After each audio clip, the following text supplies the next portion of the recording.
Bien, donc bonjour pour ce deuxième volet sur la programmation orientée objet. Aujourd'hui, qu'est-ce qu'on va voir? On va voir la classe, hein. Donc on va vraiment commencer à programmer. On présentera un petit exemple avec Eclipse hein, en Java. Et puis on reviendra sur ces notions d'encapsulation et de responsabilité. Alors j'ai préféré faire trois petits films plutôt qu'un long. Je pense que ça doit être plus agréable pour la lecture. Allez, on démarre? Bien, donc on commence ce deuxième volet sur la programmation orientée objet. Donc qu'est-ce qu'on va voir aujourd'hui? Essentiellement, on va voir la classe, hein. Donc on va partir de l'objet comme toujours et on va essayer de comprendre comment on programme un ensemble d'objets, comment on définit cette classe et bien sûr comment on fait un main. Donc ça nous donnera quelques éléments sur la programmation qu'on pourra exploiter pour faire notre premier petit programme. Et pour cela, j'utiliserai l'environnement Eclipse et le langage de programmation Java. Enfin, je reviendrai sur ces notions d'encapsulation et de responsabilité qui sont très importantes, on l'a vu, en programmation orientée objet, et je donnerai quelques éléments, notamment sur les concepts de public, private, qui sont très importantes. Bien, on va commencer par l'objet et bien sûr la classe. Alors ce qu'il faut bien comprendre hein, quand on fait un programme et qu'on suit la programmation orientée objet, c'est qu'on programme plusieurs objets et qu'on va donc faire des classes. En fait, il y a une relation assez particulière parce que on a plusieurs objets. Hein, vous voyez ici, j'ai défini trois objets. Ces objets vont avoir les mêmes opérations et à peu près les mêmes attributs, dans le sens où le même type d'opération. Et bien ainsi, je vais pouvoir définir une classe. En fait, ce qui est très important de comprendre, c'est qu'une classe permet de programmer un ensemble d'objets qui partagent les mêmes opérations et les mêmes traitements, et les mêmes données au niveau de typage en tout cas. Donc voilà, c'est ce que j'essaye d'écrire ici, c'est qu'une classe, alors je vais passer hop en surligneur, une classe, une seule classe, hein, décrit un ensemble d'objets. On a plusieurs objets qui vont être décrits par une classe, d'accord? Et ces objets, ils ont les mêmes types de données. Hein. On verra qu'on va avoir un nom et un type particulier pour définir ces données, et un même type de traitement. Donc ça, c'est ce qui est très important. Vous avez plusieurs objets, et pour ces objets, vous avez une classe qui définit un petit peu le typage de ces objets. Alors pourtant, il y a des choses particulières hein, qui restent propres à l'objet, c'est-à-dire au niveau des données. Hein. Donc là, ici, imaginons, j'ai une chaîne de caractères. Donc la chaîne de caractères qui sera détenue par cet objet numéro 1, là je mets Toto, elle pourra être complètement différente de celle qui sera contenue par le deuxième objet et par le troisième objet. Donc les données sont toujours portées par l'objet. Par contre, la classe va définir le type de ces données. Hein. Donc ça, c'est très important. De même, l'identité hein, qu'on avait donnée sur chacun de nos objets, l'identité est toujours portée par l'objet, quelle que soit sa classe. Donc la classe n'a aucun lien avec l'identité. Donc la classe, hein, c'est ce que je viens de surligner ici, c'est une définition de typage d'un ensemble d'objets. On définit les types des données, on définit les types de traitement. Alors quelques exemples, hein, voilà. Donc là, j'avais donné, vous vous rappelez, dans le cours numéro 1, la bibliothèque. Donc ici, imaginons, j'ai deux bibliothèques. Ces deux bibliothèques, si on les regarde d'un point de vue typage, elles vont proposer les mêmes traitements et elles vont contenir les mêmes types de données. Dans ces cas-là, je vais avoir une seule classe qui va définir hein, cette bibliothèque. Alors si par contre j'ai une autre façon de définir les données, si on l'a vu, hein, le cours premier, je stocke ces données différemment. Dans ces cas-là, c'est une autre classe. Voilà, donc j'ai deux classes différentes parce que les types des données sont différents. Alors voilà, j'ai défini ici d'autres objets, je les ai mis en rose pour bien faire apparaître qu'ils ne proposent pas les mêmes opérations ni les mêmes données. Dans ces cas-là, bien sûr, on définira leur propre classe. Alors, un dernier point très important, hein, on l'a vu dans l'exemple du cours numéro 1, que parfois je n'avais qu'un seul objet, j'ai peut-être pas plusieurs objets. Eh bien, c'est pas grave, même si vous n'avez qu'un seul objet, vous devez définir sa classe hein, et faire comme si, en quelque sorte, il y avait plusieurs objets qui vont avoir le même type d'opération et les mêmes types de traitement. Voilà. Donc une classe, il faut bien avoir à l'esprit que ça va représenter un ensemble d'objets qui ont les mêmes opérations et la même façon de stocker leurs données. Alors en Java, plus concrètement, comment ça se transforme? En fait, ce qu'on va faire, c'est qu'on va coder une classe dans un fichier. Donc c'est le fameux fichier.java. Donc ce fichier, il va avoir un nom, et le nom du fichier, ça va être le nom qu'on va donner à la classe. Donc ça, c'est assez important. Il faut que chaque classe ait un nom propre. Hein. Il faut qu'on puisse identifier de manière unique et non ambiguë chaque classe. Donc chaque classe a son nom, c'est le nom du fichier. En Java, c'est une convention. Ensuite, il va falloir définir ces fameux types de données. Donc en Java, on appelle ça des propriétés, et je reviendrai là-dessus, je vais donner un petit peu plus de détails. Puis bien sûr, il va falloir définir les types de traitement. Ça encore, ça s'appelle des méthodes, et je reviendrai là-dessus. Donc plus concrètement, vous avez la classe, là c'est le petit schéma que j'avais donné pour mettre la classe. Cette classe en Java, ça se transforme en un fichier, donc notamment par exemple bibliothèque.java, qui va contenir les propriétés et les méthodes de ces objets. Alors donnons un peu plus de détails sur ces propriétés. Comment on définit une propriété, et surtout en Java? Alors une propriété, je vais aller relativement vite, parce que ça c'est de la syntaxe. Une propriété, ça va être défini par son type, on va définir le type de la propriété. Alors Java nous fournit des types de base, le type chaîne de caractères, le type entier, le type booléen, mais il y a plein d'autres types. On pourrait même avoir comme type une référence vers un autre objet. Dans ces cas-là, on utilisera la classe, donc vous inquiétez pas si vous ne comprenez pas bien ça, je donnerai plus de détails par la suite, mais on utilisera la classe d'objet référencé.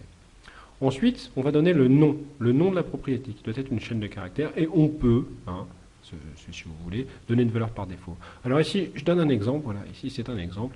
Vous voyez, j'ai la propriété dont le type est int, donc c'est un entier, et le nom de cette propriété, c'est nombre de livres. Donc on imagine que chaque bibliothèque va avoir une propriété qui s'appellera nombre de livres, et qui sera un entier, grosso modo, c'est le nombre de livres qui est contenu dans la bibliothèque.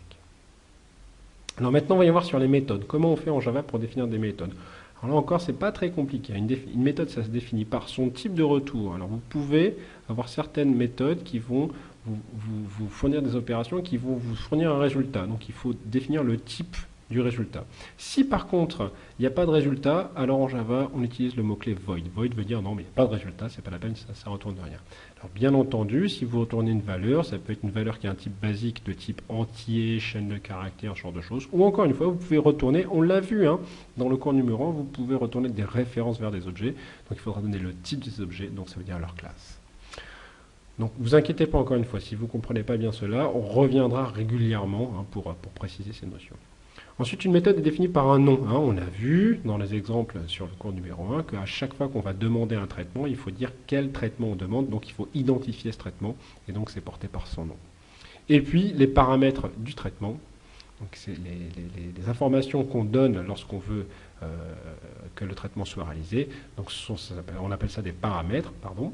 Et un paramètre, c'est défini par un type et par le nom du paramètre.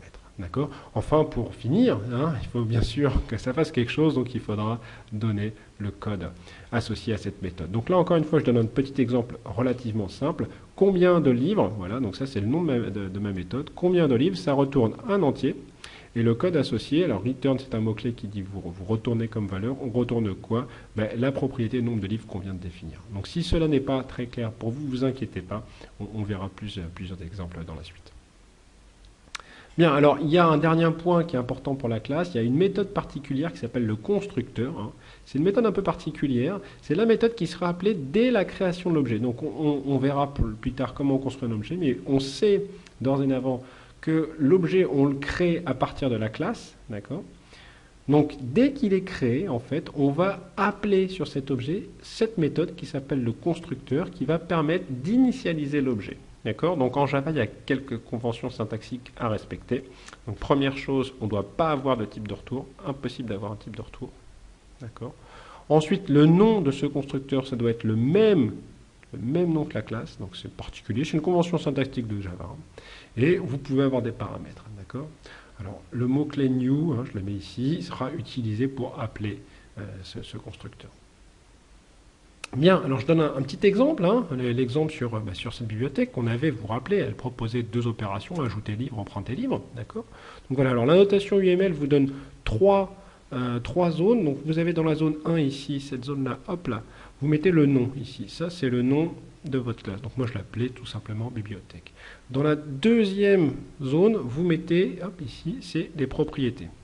D'accord? Donc ici, je vais considérer que, bon, c'est pas très joli, d'accord, mais je vais considérer que j'ai un tableau de chaîne de caractères qui correspondra au nom des livres et un autre tableau de booléen qui correspondra à l'état de chacun des livres, savoir s'il est emprunté ou pas. Donc la troisième zone de notre rectangle, c'est les fameuses méthodes. Voilà, donc là ici, j'ai deux méthodes, j'ai ajouté un livre ou emprunté un livre, donc on n'a pas donné ici le code de ces méthodes, on le donnera dans le deuxième volet lorsque je ferai la programmation sous Eclipse. Donc ajouter un livre, eh bien, ça permettra d'ajouter un livre dans le tableau et puis de mettre on rayonne ce livre, donc dire qu'il n'est pas emprunté. Et emprunter le livre, ça permettra bien sûr de dire que ce livre est emprunté et qu'il n'est plus possible de l'emprunter.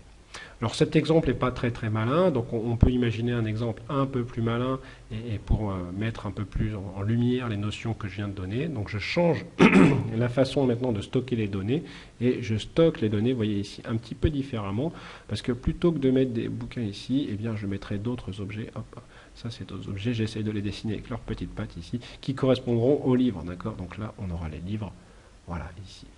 Donc c'est une autre façon, de coder qui est un peu plus orientée objet, c'est-à-dire plutôt que de mettre deux tableaux, on va mettre un tableau de livres et on imaginera bien sûr que dans cette classe, dans la classe livre, là, on aura le booléen pour savoir si le livre est emprunté ou pas. Donc pour cela, hein, pour vous présenter tout ça, ne vous inquiétez pas, on a juste le petit film d'après qui explique un peu mieux comment coder ça en utilisant l'environnement de programmation Eclipse. Bien, pardon.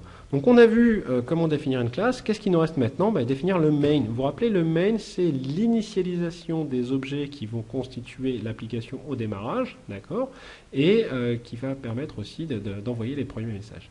Alors encore une fois, une convention Java. En Java, le main, c'est une classe, une seule classe, et une seule méthode. Alors je vous conseille de faire comme ça, c'est ce qu'il y a de plus simple. Donc le nom de la classe, on s'en fiche un petit peu, moi je mets mon main, comme ça c'est très simple.